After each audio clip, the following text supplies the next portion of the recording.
Migrants. Hello, morning. Here are headlines at 6 o'clock. And refugee charities criticise plans to stop migrants from crossing the channel in small boats by banning them from returning to the UK for life.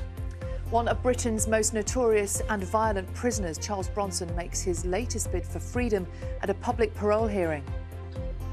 Caring for a loved one with dementia. We're going to hear how families cope with such a cruel disease. And Nina will be sharing her own personal story.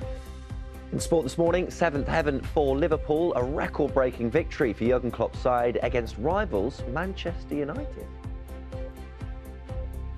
Good morning. As we go through this week, it's going to turn much colder, with some of us seeing some snow. Today, we've already got snow across parts of the north and northeast of Scotland.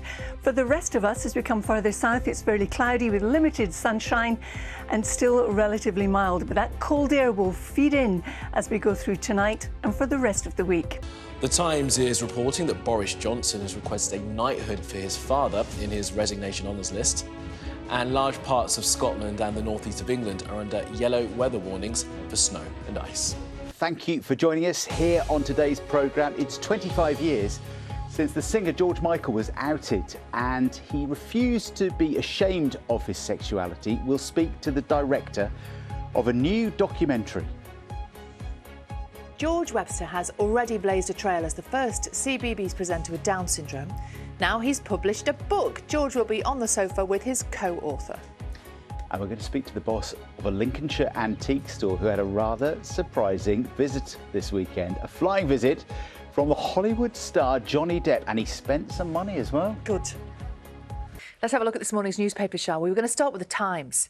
Migrant crossing was all over the front pages this morning. This is the Times reporting that tens of thousands of asylum seekers could be detained under the government's £3 billion plan. There is also, as you can see there, a picture of Boris Johnson, who has nominated his father for a knighthood. Former Prime Minister put Stanley Johnson's name on his resignation honours list, according to the newspaper. No comment from either of them, though. The Guardian, though, writing that Rishi Sunak faces criticism that his plans to stop small boat crossings are unworkable. The paper quoting campaigners who described the proposals as inhumane and costly. Daily Express reports a claim that ending the migrant crisis can win an election. The paper says that Lee Anderson, the Conservative Deputy Chairman, believes the new legislation is a clear dividing line with Labour.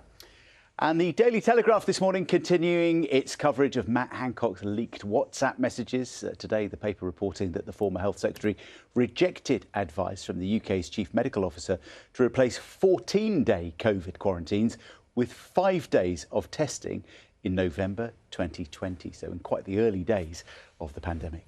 Take a look through the morning's front pages now, and we'll start with the front page of the Daily Mail, which leads with that story about migration and the claims that people arriving in small boats could be deported and face a lifetime ban from the UK.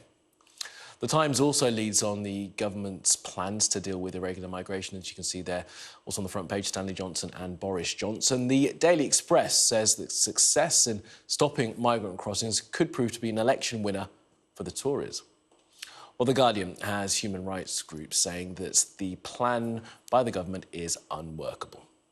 The Eye reports that the PM and the Chancellor will rule out cutting corporation tax in this month's budget.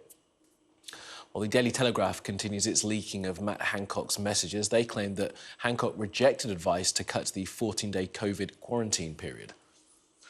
The Metro leads with the historic agreements to protect the world's oceans, which has been signed by nearly 200 countries. The Daily Mirror reports that NHS dentistry is in crisis with 11 million people unable to access care. And the Daily Star has the big threes. It's the headline for the paper as the UK faces, as we've said, plummeting temperatures, and there could be 3 snowstorms this week.